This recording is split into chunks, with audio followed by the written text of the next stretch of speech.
I didn't used to rehearse my face. In high school, my expressions belonged to me. They arrived on their own, uninvited and honest, like weather. Somewhere in my 20s, I started practicing them in mirrors, at first as a joke, then as a habit, then as a necessity. The right smile, the right warmth, the right amount of interest, like I could negotiate my way into a life that felt good if I performed it convincingly enough. Tonight, I rehearsed in the glass of the restaurant door.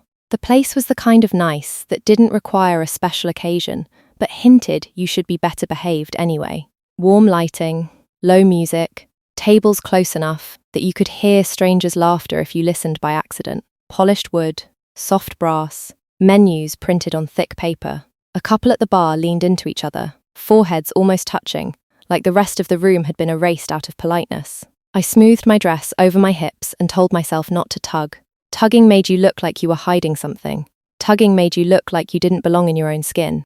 I adjusted my shoulders, lifted my chin, and tried to locate the version of myself that would have breezed into this room without thinking about it. The hostess smiled. "Linda?" "Yes," I said, bright. Too bright. I gave her my practice smile, the one that said I was relaxed and modern and not desperate for anything at all. She led me between tables. My heels clicked a little too loudly on the floor, and I hated that I could hear my own body moving. The whisper of fabric, the soft friction of thighs, the tiny, constant reminders that I took up space. My date was already seated. Ethan stood as I approached, which was a decent sign. He was taller than his pictures suggested, with an open face and kind eyes. His smile looked unforced. His shirt was ironed, his hair newly cut. A man who did not frighten me, which should have been enough to call tonight a success. "Linda," he said, and the way he said my name made it sound like an offering. "Ethan," I replied, and I leaned in for a quick cheek kiss, because that was what people did here. He smelled like clean laundry and something faintly citrus. Ordinary, not bad, just ordinary. He pulled my chair out, and I sat down carefully, automatic, like I was placing a vase on a thin shelf. "So," he said once we had menus in our hands, "how was your day?" I had had a day, technically. Emails, meetings, the polite smiling that passes for a career. I had been a person in the world in a way that looked like functioning from a distance. "It was fine," I said. "Busy, but fine. You?" He told me about a client meeting that ran long and a colleague who never stopped talking. He made it funny without trying too hard. I laughed at the right places. My laughter sounded like it belonged to someone else. I watched his hands as he spoke.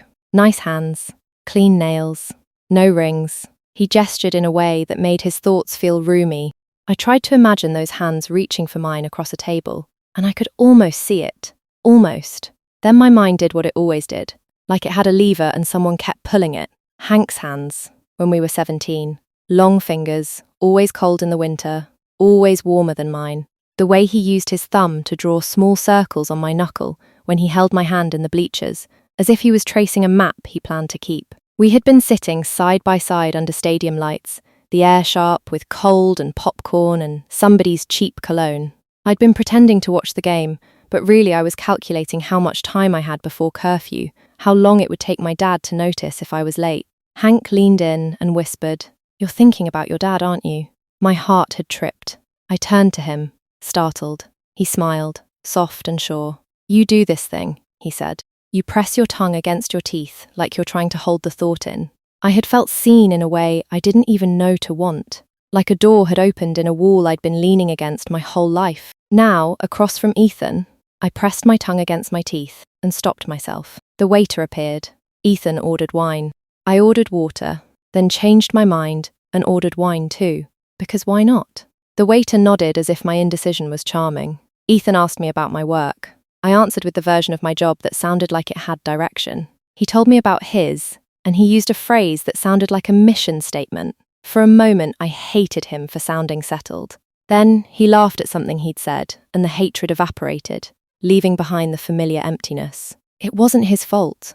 That was the worst part. It was never their fault. I had tried, for years to be fair, to date like a blank page, hopeful, open, generous. But something in me always held the old photograph up next to the present and frowned at the differences. Ethan's questions were sincere. Hank's questions back then had felt like he was reaching into me and pulling something out gently, holding it up to the light and saying, "Look, this is you. Isn't it lovely?" Ethan asked, "Do you like living here?" "Yes," I said too quickly. "I mean, I do. It's comfortable. Hank would have heard the word comfortable and asked what I was avoiding. I lifted my glass and took a sip. The wine was crisp, a little too sharp. I could feel the lipstick transfer onto the rim, and immediately my attention narrowed to it, as if the entire evening depended on my mouth looking correct. Ethan said, "It's nice to meet someone who actually wants to talk. Dating apps can feel like interviewing." "Tell me about it," I said. I leaned in a fraction, signaling warmth. I watched his eyes flick to my lips and then back up, and for a second I was pleased. Then I remembered the mirror in my hallway and the angle where my chin softened, and the pleasure turned sour. He was telling a story about a disastrous first date, and I laughed, and it sounded right, and for a moment, I almost slipped into ease. Almost. Then Ethan said, casually, "I just got promoted last month. It's been a bit of a whirlwind." "Wow," I said, and I meant it, and I hated that I meant it. "Congratulations." "Thanks." He looked pleased in a modest way. More responsibility, more money. I'm trying not to let it go to my head. My stomach tightened. I pictured my own career, a flat line with polite bumps. I pictured my friends' wedding photos, baby announcements, keys held up in front of new houses like trophies. I pictured myself at 35, in a restaurant on a Tuesday, performing contentment like it was a job. Hank had once told me, when I was panicking about college applications, "It's not a race, it's your life. You're allowed to move at your pace." We'd been sitting on the hood of his car, my hands cold, my eyes burning. He tucked his jacket around my shoulders and pressed his mouth to my hair. "You're going to be okay," he whispered. "You're going to be more than okay." I had believed him like scripture. We broke up 2 months later, because we were going to universities on opposite ends of the country, and we were too young to know how to carry love across that distance without breaking it. We promised to call. We promised to visit. We promised in the way young people promise, with all their hearts and none of their experience. We called at first. We sent long emails. We tried. Then life happened. New friends, new classes, new cities, new versions of ourselves. Eventually the messages stopped. I told myself I was over it. I dated other people. I lived other stories. I didn't sit around with a candle and a scrapbook. But I became something else, a person with a standard no one could reach. Because the standard wasn't a person anymore. It was a feeling, being understood. Ethan finished his story and smiled, waiting for my reaction. I realized I'd stopped listening. "Sorry," I said, quick. That's awful." He laughed. "Right?" I laughed too. We looked like two people having a good time. My eyes flicked toward the restroom sign at the back. I thought of lipstick. I thought of my reflection. I thought of escaping the table long enough to breathe without being watched. "I'm going to freshen up," I said. "Powder room." "Of course," Ethan said.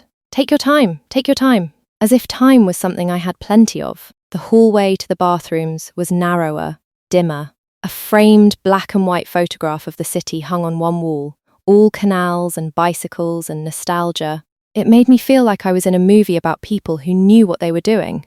The women's restroom door opened with a soft push. The powder room was brighter than the dining room, lit by bulbs around mirrors that made everything look real. Pale tiles, dark stone counters, sleek faucets, a vase with a single flower trying hard to be elegant. I went straight to the mirror. Of course I did. I leaned in and looked at my face like it was a project. Lipstick faded at the corners. Mascara fine. Hair mostly where I'd placed it, though humidity had coaxed a few strands loose, making me look softer in a way that could be read as romantic or messy, depending on who was looking. I took my lipstick out, twisted it up, and started touching up with careful strokes. Control. In a tube. That was when I smelled it. Not vaguely. Not in a polite hint. It arrived like a statement. Something expensive, layered, warm and clean at the same time. Like sunlight on skin and a hotel lobby and a promise. It made my own perfume, which I'd applied lightly, feel like an apology. She didn't only look like $1,000,000. She smelled like it too. I glanced sideways. She was at the far sink, angled toward the mirror, adding the last touches with slow, practiced confidence. Tall, long-legged in a way that looked effortless, as if gravity had decided to be kind. Golden blonde hair, smooth and glossy, swept back to reveal her neck and small earrings that caught the light. And she was not dressed for a Tuesday. She wore an expensive gown, pink in the soft light, the kind of fabric that looked liquid when she moved. It was not flashy. It was assured, like she didn't have to try to be noticed. My brain supplied its ugly little caption without asking permission. One of those women who all the best men lust after. I hated my brain. I turned back to my reflection and the comparison happened instantly, automatic as breathing. She looked like the upgraded version of a life, and I looked like me, plain, old in the sense of worn, wrong, in the sense of not fitting. And then the other thought, the one that always arrived with a spike of shame. I stared at my waist in the mirror and felt resentment flare. Not even at myself, exactly. At the fact that my body insisted on existing in a world that judged it. At the fact that I couldn't just be a mind floating through the night. The woman lifted her eyes, and for a second our gazes met in the mirror. Her expression was neutral, not cold. The kind of calm face that made people want to trust her. I looked away first. I shifted to the sink beside her, because something in me wanted proximity, like her light might spill onto me if I stood close enough. I pretended I needed paper towels. I pretended I was not a woman who walked toward the thing that made her feel worse. I dabbed my lipstick with a towel and tried to breathe normally. The woman capped her lipstick and smiled at her own reflection, small and satisfied. Then, without turning fully, she said quietly, as if we were continuing a conversation we'd started years ago, "Linda, you look as good as I remember." My hands froze. There are a lot of Lindas in the world, my mind tried to offer. She could mean someone else. Then she said my name again, softer, Linda. I turned my head slowly, careful, like I was approaching an animal that might bolt. In the mirror, her eyes were on mine, not the casual glance of strangers, not the quick assessment of woman to woman. Her gaze held. My throat tightened. My mind scrambled, pulling up old voices, old faces, trying to match them to the woman beside me. The angle of her smile did something to my stomach. A memory flashed, sharp and bright. Hank leaning over his history book, chewing on the end of a pen, smiling at me when he caught me looking. That same small curve at the corner of his mouth, like a secret. No, that was impossible. My heart started beating too fast. I could feel it in my ears. The room narrowed to the mirror, and the expensive perfume, and the sound of a faucet dripping somewhere. My voice came out ridiculous. High, unsure. "Hank?" I asked. "Is that you?" She blinked slowly, like she was giving me time to catch up. She didn't flinch. She didn't laugh. She looked patient, and that patience was familiar too, which made everything worse. "It's Hannah now," she said. The words landed like weight in my chest. I stared at her, really stared. I looked for him, for Hank, for the boy who held my hand in the bleachers and knew my thoughts and promised me the world. I saw a woman, a beautiful woman, a woman in a pink gown who stood beside me in this bright restroom like she belonged in her body and in her life. My mouth opened and closed. "Hannah," I managed. She smiled, small. "Yeah." I wanted to say 100 things at once. "Where have you been? Why didn't you tell me? How is this possible? Who are you? Who am I?" Instead I blurted, you were a boy," she finished gently. "Back then, yeah." I let out a short, shaky sound that wasn't a laugh. Jesus. Hannah's eyes softened. She set her things down on the counter as if she had all the time in the world, as if this conversation wasn't a lightning strike. "I didn't think I'd ever run into you," she said. "Neither did I managed. My hands were still crushing the paper towel. She tilted her head, studying me. "You still do that thing," she said. "What thing?" I asked, defensive, because I felt suddenly exposed. "With your mouth," she said. "When you're trying not to cry, you press your tongue against your teeth." My stomach dropped. No one else knew that. Not because it was a secret, but because no one else looked closely enough to notice, or cared. My eyes burned. I blinked hard. "God," I said. "It is you. It's me," she said simply. The mirror showed both of us. Me in my dress that suddenly felt like a costume. Her in that pink gown. Her perfect scent. Her perfect composure. My mind tried to bridge the years, fit Hank into Hannah, and kept snagging on reality. It felt like looking at an old photograph that had been edited by time until it became someone else entirely. When did this happen?" I asked. "After I moved," she said. "Not immediately. I tried to do college as Hank. I tried to be who everyone thought I was supposed to be. I dated. I pretended. I did what you do when you're scared. And then?" I asked, though my throat was tight. "And then I couldn't anymore," she said, steady. "I moved again. New city. Started over. Found people who didn't know me, who didn't have a version of me in their heads they wanted to keep. A new city. A start over. It sounded like freedom. It sounded like something I'd never been brave enough to do. And you just disappeared," I said, sharper than I meant. Hannah nodded as if she'd expected it. I did. I didn't know how to keep you in my life while I was doing it. I didn't know how to tell you. I was terrified you'd look at me and see something disgusting, or that you'd mourn Hank in front of me, and I wouldn't survive it. I should have said something kind. I should have said I would have been there. Instead, my brain focused on one thing, bright and cruel. She was happy. She stood here, smelling like money and success, calm and poised, like the world had opened its arms to her, and I stood beside her, pudgy and tired and 35, and still trying to impress men in restaurants. "Are you okay?" I asked. And the question sounded pathetic, because obviously she was okay. She was glowing with okay. Hannah laughed softly. "I'm more than okay," she said. "I'm happy," which still feels strange to say, because it took so long to get here. Happy. The word hit me like a slap. Happy wasn't a luxury I'd been given. I thought of myself in the morning, brushing my teeth, looking at my face like it was a negotiation. I thought of my quiet apartment. I thought of dating apps at night like a slot machine of almosts. "You look," I started. "I know," she said, then winced as if she'd heard how that sounded. "Sorry. I just mean, it's been a lot of work. But yeah, I like the way I look. I like the way I feel. I like my life." The jealousy in me rose like bile. It wasn't just beauty. It was ease, belonging. Someone who had stepped into a life that fit and wore it like it had always been hers. "I never forgot you," she said softly. I blinked. "I didn't forget you," she repeated. "I lost touch, but I didn't forget. You were the only person in high school who made me feel like I could be something else, like I wasn't trapped." "What do you mean?" I asked. Hannah looked at me like she was choosing words carefully, like she didn't want to bruise me. "You were my template," she said. I stared. "Me?" She nodded. "Yeah, you. When I was trying to figure out who I was, I kept thinking about you. The way you moved, the way you talked, the way you held yourself. You were so you. You were the first time I saw a version of womanhood that felt real. Not a movie star, not a caricature, just Linda, in a hallway, tucking your hair behind your ear when you were nervous. I felt heat rush to my face. It should have been flattering. It wasn't.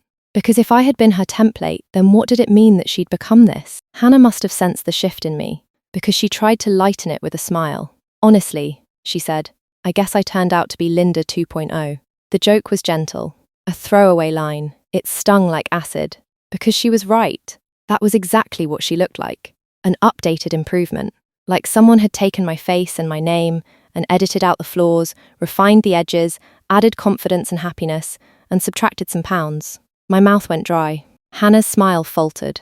"Oh, Linda, I didn't mean—" "It's fine," I snapped. Too fast. Then I tried to soften it. It's funny." It wasn't funny. It was humiliating. A memory flashed, uninvited. The last night before he left for college. We sat in his car outside my house, engine off, windows fogged with breath. I tried not to cry because I didn't want to be the girl who cried, the girl who made leaving harder. Hank touched my cheek with his thumb. "You don't have to be brave all the time," he whispered. "You can just be you." I had believed him. Now Hannah stood beside me, and being me felt like the saddest option available. Hannah cleared her throat. "I really am glad to see you," she said. "I've thought about you a lot." "Yeah," I said. "Me too." Her phone buzzed. She glanced at it, apologetic. "I should go. My husband's waiting." Husband. There it was again. Quiet proof her life had continued, expanded, filled itself with love that didn't include me. "Oh," I said, stupidly. "Right." Hannah picked up her things. "Listen," she said, hesitating. "If you ever want to catch up, I'd like that." I nodded because nodding was easy. She stepped closer and opened her arms. The hug was brief, but real. Warm body, that pink fabric brushing my hands, that expensive perfume wrapping around me like a memory I didn't want. And there, unavoidable, our bodies met fully, breast to breast through our dresses. Soft pressure, unmistakable. Not an idea, not a story I'd invented, not a trick of lighting in a mirror. Her cheek brushed mine. Her hair smelled clean and costly. In that hug the truth arrived, sharp and simple. Hank was gone. Hannah was here, and neither of them belonged to me. When she pulled back, she held my shoulders for a second and looked at me with something like affection, something like gratitude. "You were important," she said softly. "You still are." Then she smiled and walked out, posture easy, hips swaying as she moved through the room like she owned the space between steps. I stood at the mirror, hands braced on the counter, staring at my own face. My lipstick looked too bright. My eyes looked too wide. I looked like someone who had been hit by a truth she hadn't known was coming. Get it together, I told myself. Go back to the table. Be normal. I ran cold water over my hands just to have something to do. The water slid over my skin, indifferent. When I stepped back into the hallway, the restaurant noise hit me like a wave. Laughter, clinking, murmured conversation. Life continuing without waiting for me. I walked toward our table. Ethan looked up as I approached. He smiled, polite, curious, as if he'd been waiting for the next chapter of our evening. Everything okay? He asked. Yes, I said automatically. Then added, just needed a minute. I sat down, picked up my wine, set it down without drinking. My hands didn't know what they were doing. Ethan started to speak. Something about the menu, about what sounded good. His voice was steady, normal. A man on a date with a woman who, on the surface, was on a date with him. I was half inside my own skull. I kept seeing Hannah in the mirror. Hearing, it's Hannah now. Hearing, I'm happy. Hearing, Linda 2.0. Movement near the table made Ethan look up. His mouth fell open. Not subtle, not polite. Literally open, like his face forgot how to hold itself. Heat surged up my neck. I turned. Hannah stood beside our table, smiling politely, poised as if she belonged everywhere. Up close, her perfume hit like a signature. The restaurant lights caught her cheekbones, her golden hair, the soft shine of her earrings. The pink gown made her look like she was on her way to somewhere better than a casual Tuesday dinner. Hi, she said, looking at Ethan briefly, then back at me. Sorry to interrupt. Ethan blinked, recovering too slowly. Oh, hi. No, it's fine. Hannah reached into her purse and pulled out a small card. Thick paper, embossed letters. The kind of card you carried when you were the kind of person whose life made sense. This is my husband's business card, she said, lowering her voice slightly, but not enough to be secretive. If you ever want to catch up, just message. It's easier than trying to find me online. She placed it in my hand. Her fingers brushed mine, light and friendly. Thank you, I said, and my voice sounded far away. Hannah smiled. Of course. Ethan was still staring. I could feel it like heat. I glanced sideways and my stomach clenched. His eyes weren't on her face. They wandered to her cleavage, to the line of the gown, slow and almost unconscious, like he couldn't help himself. The kind of look that made a woman into a display. A cold fury snapped through me, not just because of him, because my brain noticed it, catalogued it, compared it, because I saw Hannah through his eyes and felt the old inadequacy sharpen into something nauseating. Hannah didn't seem to notice, or maybe she did and didn't care. She gave Ethan a polite nod. Nice to meet you, she said. Ethan smiled too wide. You too. Hannah looked back at me. Her expression softened, like she wanted to say more, like she sensed my internal storm and wished she could calm it. Take care, Linda, she said. You too, I managed. Then she stepped away and moved back into the restaurant with that easy sway, hips moving in a rhythm that made her look like she was comfortable in her body and in the world. Ethan's head tracked her as she walked away. It happened fast, even if my brain insisted on replaying it in slow motion. Ethan stared after her, too long, at her hips, her waist, the way they moved. The business card cut into my palm. I could have said something. I didn't. Anger was loud, but the truth was heavier. I had been chasing Hank for years, or the feeling I had turned him into. A standard no one could reach, because it belonged to a different time, a different version of me. And when the person I'd been looking for finally appeared, she had already moved on. Hannah had a husband, a life, a laugh that belonged to the present. She hadn't come back for me. She'd simply grown past the place where I was still standing. I looked down at the card again. A name, a number, a door. Even if I opened it, it wouldn't give me what I wanted. It wouldn't return being 17 and understood.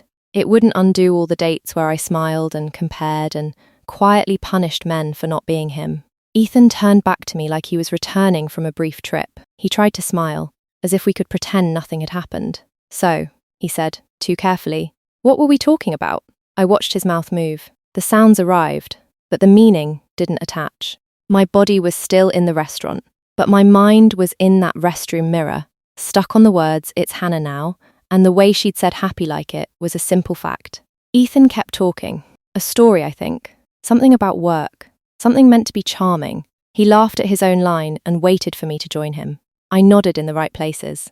I lifted my wine glass and put it down again. My fingers didn't feel like mine. All I could see was Hannah's life in fragments. The wedding ring I hadn't noticed at first. The ease in her shoulders. The confidence in the way she walked away without looking back. The card in my hand, not even hers, but her husband's, as if the past required a chaperone now. I had spent so long looking for Hank. I'd done it politely, like it was a harmless habit, like I wasn't dragging people into a competition they could never win. I told myself I was just picky. I told myself I was romantic. I told myself I wanted to be understood. The truth was simpler and uglier. I wanted to go back, and Hannah had proved I couldn't. She was the person I'd been searching for, and she wasn't waiting. She wasn't lonely. She wasn't unfinished. She had moved on so completely that she could hug me, smile, offer me a number, and return to her husband without it costing her anything. Disappointment sat in my throat like something solid. Ethan asked me a question. I caught only the last word. Fun? Sorry? I said. He smiled, patient, but I saw the flicker in him, the calculation. How much effort to spend? How long before he decided this wasn't worth it? I asked what you do for fun, he said. For fun I compare men to a boy who doesn't exist anymore. For fun I chase a feeling until it turns sour in my mouth. I read, I said, because it was the safest truth I had. Nice, Ethan said, relieved. He launched into something else, filling the silence like he was patching a leak. I watched him. I watched the way his eyes drifted, restless, as if part of him was still tracking Hannah across the room. I didn't hate him for it.